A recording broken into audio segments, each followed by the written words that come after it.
It was lovely summer weather in the country, and the golden corn, the green oats, and the haystacks piled up in the meadows looked beautiful. The stork walking about on his long red legs chattered in the Egyptian language, which he had learnt from his mother. The cornfields and meadows were surrounded by large forests, in the midst of which were deep pools. It was indeed delightful to walk about in the country.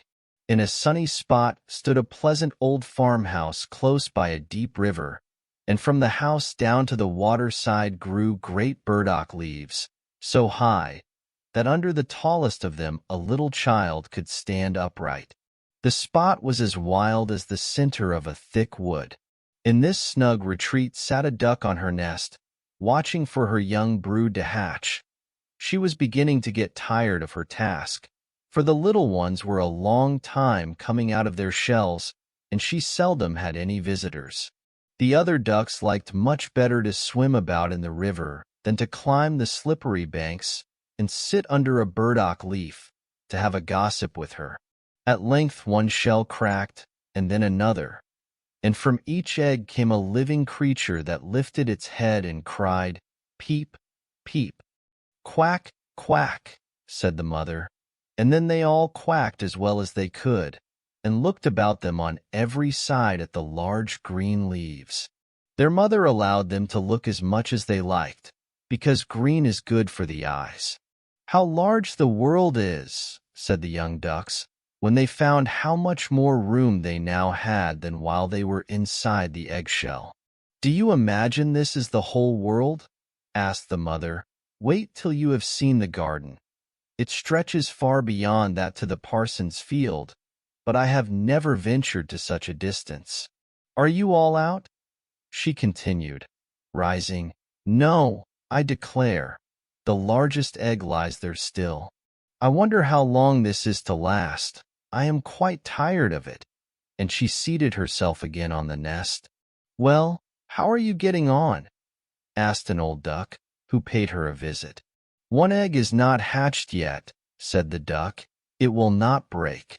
But just look at all the others. Are they not the prettiest little ducklings you ever saw? They are the image of their father, who is so unkind, he never comes to see." "Let me see the egg that will not break," said the duck. "I have no doubt it is a turkey's egg. I was persuaded to hatch some once, and after all my care and trouble with the young ones, they were afraid of the water. I quacked and clucked, but all to no purpose. I could not get them to venture in. Let me look at the egg. Yes, that is a turkey's egg. Take my advice. Leave it where it is and teach the other children to swim." "I think I will sit on it a little while longer," said the duck. "As I have sat so long already, a few days will be nothing." "Please yourself," said the old duck, and she went away. At last the large egg broke, and a young one crept forth crying, "Peep, peep." It was very large and ugly. The duck stared at it and exclaimed, "It is very large and not at all like the others. I wonder if it really is a turkey. We shall soon find it out, however, when we go to the water. It must go in, if I have to push it myself." On the next day the weather was delightful, and the sun shone brightly on the green burdock leaves. So the mother duck took her young brood down to the water and jumped in with a splash. "Quack, quack," cried she, and one after another the little ducklings jumped in. The water closed over their heads, but they came up again in an instant and swam about quite prettily with their legs paddling under them as easily as possible, and the ugly duckling was also in the water swimming with them. "Oh," said the mother, "that is not a turkey. How well he uses his legs, and how upright he holds himself. He is my own child, and he is not so very ugly after all if you look at him properly. Quack, quack. Come with me now. I will take you into grand society and introduce you to the farmyard, but you must keep close to me, or you may be trodden upon. And above all, beware of the cat." When they reached the farmyard, there was a great disturbance. Two families were fighting for an eel's head, which, after all, was carried off by the cat. "See, children, that is the way of the world," said the mother duck, wetting her beak, for she would have liked the eel's head herself. "Come, now, use your legs, and let me see how well you can behave. You must bow your heads prettily to that old duck yonder. She is the highest born of them all, and has Spanish blood, therefore she is well off. Don't you see she has a red flag tied to her leg, which is something very grand, and a great honor for a duck? It shows that everyone is anxious not to lose her, as she can be recognized both by man and beast. Come, now, don't turn your toes. A well-bred duckling spreads his feet wide apart, just like his father and mother, in this way. Now bend your neck and say quack." The ducklings did as they were bid, but the other ducks stared and said, "Look, here comes another brood, as if there were not enough of us already. And what a queer-looking object one of them is. We don't want him here." And then one flew out and bit him in the neck. "Let him alone," said the mother. "He is not doing any harm." "Yes, but he is so big and ugly," said the spiteful duck, "and therefore he must be turned out." "The others are very pretty children," said the old duck, with the rag on her leg, "all but that one. I wish his mother could improve him a little." "That is impossible, your grace," replied the mother. "He is not pretty, but he has a very good disposition, and swims as well or even better than the others. I think he will grow up pretty, and perhaps be smaller. He has remained too long in the egg, and therefore his figure is not properly formed." And then she stroked his neck and smoothed the feathers, saying, "It is a drake, and therefore not of so much consequence. I think he will grow up strong, and able to take care of himself." "The other ducklings are graceful enough," said the old duck. "Now make yourself at home, and if you can find an eel's head, you can bring it to me." And so they made themselves comfortable. But the poor duckling, who had crept out of his shell last of all, and looked so ugly, was bitten and pushed and made fun of, not only by the ducks, but by all the poultry. "He is too big," they all said, and the turkey cock, who had been born into the world with spurs, and fancied himself really an emperor, puffed himself out like a vessel in full sail, and flew at the duckling, and became quite red in the head with passion, so that the poor little thing did not know where to go, and was quite miserable because he was so ugly and laughed at by the whole farmyard. So it went on from day to day till it got worse and worse. The poor duckling was driven about by everyone.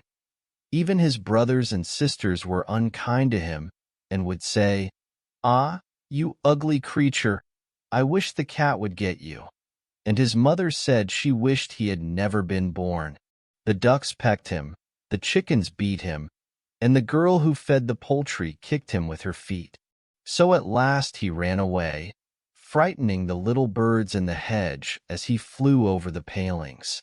"They are afraid of me because I am ugly," he said. So he closed his eyes and flew still farther, until he came out on a large moor, inhabited by wild ducks. Here he remained the whole night, feeling very tired and sorrowful. In the morning, when the wild ducks rose in the air, they stared at their new comrade. "What sort of a duck are you?" they all said, coming round him. He bowed to them, and was as polite as he could be, but he did not reply to their question. "You are exceedingly ugly," said the wild ducks, "but that will not matter if you do not want to marry one of our family." Poor thing, he had no thoughts of marriage. All he wanted was permission to lie among the rushes and drink some of the water on the moor. After he had been on the moor 2 days, there came 2 wild geese, or rather goslings, for they had not been out of the egg long, and were very saucy. "Listen, friend," said one of them to the duckling, "you are so ugly that we like you very well. Will you go with us? and become a bird of passage? Not far from here is another moor, in which there are some pretty wild geese, all unmarried. It is a chance for you to get a wife. You may be lucky, ugly as you are." Pop, pop, sounded in the air, and the two wild geese fell dead among the rushes, and the water was tinged with blood. Pop, pop, echoed far and wide in the distance, and whole flocks of wild geese rose up from the rushes. The sound continued from every direction, for the sportsmen surrounded the moor, and some were even seated on branches of trees, overlooking the rushes. The blue smoke from the guns rose like clouds over the dark trees, and as it floated away across the water, a number of sporting dogs bounded in among the rushes, which bent beneath them wherever they went. How they terrified the poor duckling! He turned away his head to hide it under his wing, and at the same moment a large, terrible dog passed quite near him. His jaws were open, his tongue hung from his mouth, and his eyes glared fearfully. He thrust his nose close to the duckling, showing his sharp teeth, and then, splash, splash, he went into the water without touching him. "Oh," sighed the duckling, "how thankful I am for being so ugly. Even a dog will not bite me." And so he lay quite still, while the shot rattled through the rushes, and gun after gun was fired over him. It was late in the day before all became quiet, but even then the poor young thing did not dare to move. He waited quietly for several hours, and then, after looking carefully around him, hastened away from the moor as fast as he could. He ran over field and meadow till a storm arose, and he could hardly struggle against it. Towards evening, he reached a poor little cottage that seemed ready to fall, and only remained standing because it could not decide on which side to fall first. The storm continued so violent that the duckling could go no farther.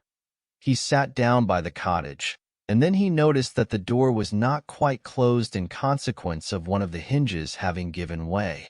There was therefore a narrow opening near the bottom large enough for him to slip through, which he did very quietly, and got a shelter for the night. A woman, a tomcat, and a hen lived in this cottage. The tomcat, whom the mistress called "my little son," was a great favorite. He could raise his back and purr, and could even throw out sparks from his fur if it were stroked the wrong way. The hen had very short legs, so she was called Chickie Short Legs. She laid good eggs, and her mistress loved her as if she had been her own child. In the morning, the strange visitor was discovered, and the tomcat began to purr and the hen to cluck. "What is that noise about?" said the old woman, looking round the room, but her sight was not very good.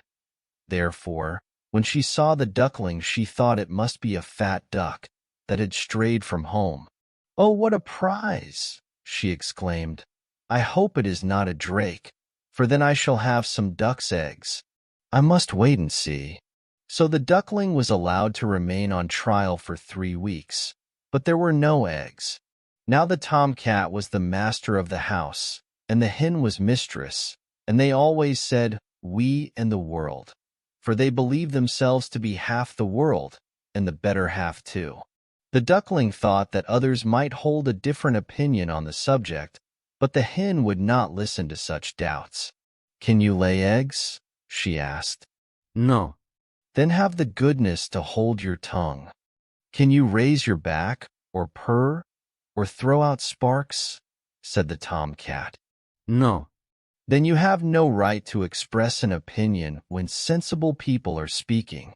So the duckling sat in a corner, feeling very low-spirited, till the sunshine and the fresh air came into the room through the open door, and then he began to feel such a great longing for a swim on the water that he could not help telling the hen.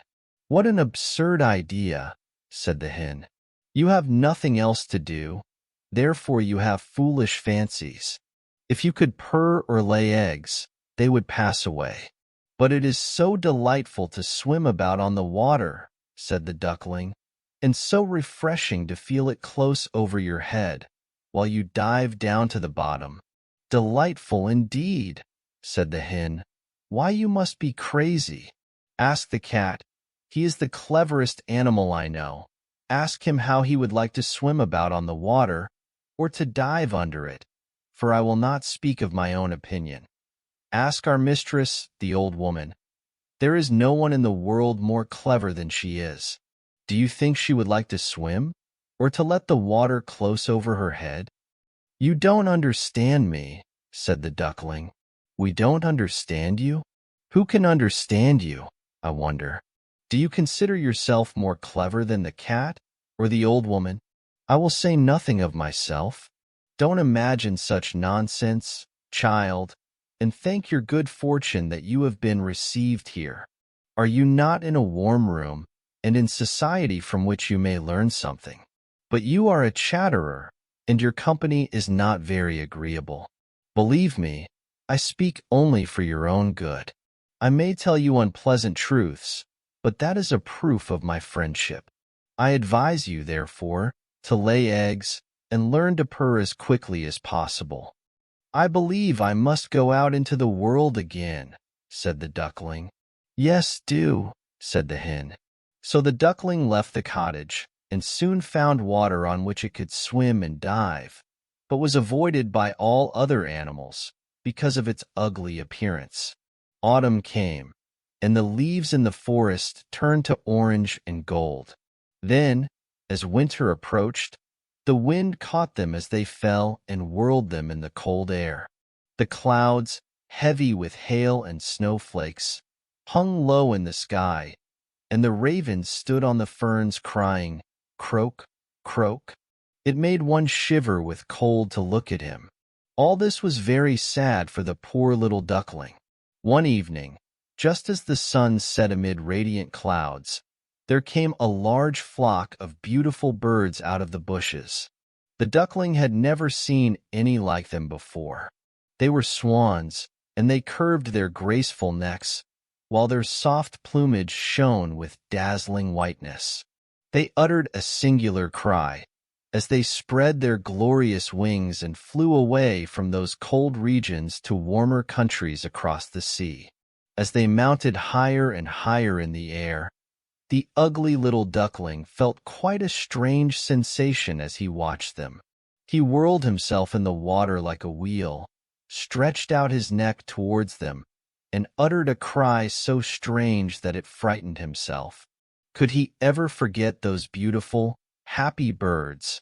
And when at last they were out of his sight, he dived under the water and rose again almost beside himself with excitement. He knew not the names of these birds, nor where they had flown, but he felt towards them as he had never felt for any other bird in the world. He was not envious of these beautiful creatures, but wished to be as lovely as they. Poor ugly creature! How gladly he would have lived even with the ducks had they only given him encouragement. The winter grew colder and colder. He was obliged to swim about on the water to keep it from freezing, but every night the space on which he swam became smaller and smaller. At length it froze so hard that the ice in the water crackled as he moved, and the duckling had to paddle with his legs as well as he could to keep the space from closing up. He became exhausted at last, and lay still and helpless, frozen fast in the ice. Early in the morning, a peasant, who was passing by, saw what had happened. He broke the ice in pieces with his wooden shoe and carried the duckling home to his wife. The warmth revived the poor little creature, but when the children wanted to play with him, the duckling thought they would do him some harm. So he started up in terror, fluttered into the milk pan, and splashed the milk about the room. Then the woman clapped her hands, which frightened him still more. He flew first into the butter cask, then into the meal tub, and out again. What a condition he was in! The woman screamed and struck at him with the tongs. The children laughed and screamed and tumbled over each other in their efforts to catch him, but luckily he escaped. The door stood open. The poor creature could just manage to slip out among the bushes and lie down quite exhausted in the newly fallen snow. It would be very sad were I to relate all the misery and privations which the poor little duckling endured during the hard winter. But when it had passed, he found himself lying one morning in a moor, amongst the rushes. He felt the warm sun shining, and heard the lark singing, and saw that all around was beautiful spring. Then the young bird felt that his wings were strong, as he flapped them against his sides, and rose high into the air. They bore him onwards, until he found himself in a large garden, before he well knew how it had happened. The apple trees were in full blossom, and the fragrant elders bent their long green branches down to the stream which wound round a smooth lawn. Everything looked beautiful in the freshness of early spring. From a thicket close by came 3 beautiful white swans, rustling their feathers and swimming lightly over the smooth water. The duckling remembered the lovely birds and felt more strangely unhappy than ever. "I will fly to those royal birds," he exclaimed, "and they will kill me, because I am so ugly and dare to approach them. But it does not matter. Better be killed by them than pecked by the ducks, beaten by the hens, pushed about by the maiden who feeds the poultry, or starved with hunger in the winter." Then he flew to the water and swam towards the beautiful swans. The moment they espied the stranger, they rushed to meet him with outstretched wings. "Kill me," said the poor bird, and he bent his head down to the surface of the water and awaited death. But what did he see in the clear stream below? His own image, no longer a dark, gray bird, ugly and disagreeable to look at, but a graceful and beautiful swan. To be born in a duck's nest in a farmyard is of no consequence to a bird if it is hatched from a swan's egg. He now felt glad at having suffered sorrow and trouble, because it enabled him to enjoy so much better all the pleasure and happiness around him. For the great swans swam round the newcomer and stroked his neck with their beaks as a welcome. Into the garden presently came some little children and threw bread and cake into the water. "See," cried the youngest, "there is a new one." And the rest were delighted, and ran to their father and mother, dancing and clapping their hands and shouting joyously, "There is another swan come. A new one has arrived." Then they threw more bread and cake into the water and said, "The new one is the most beautiful of all. He is so young and pretty." And the old swans bowed their heads before him. Then he felt quite ashamed and hid his head under his wing, for he did not know what to do. He was so happy, and yet not at all proud.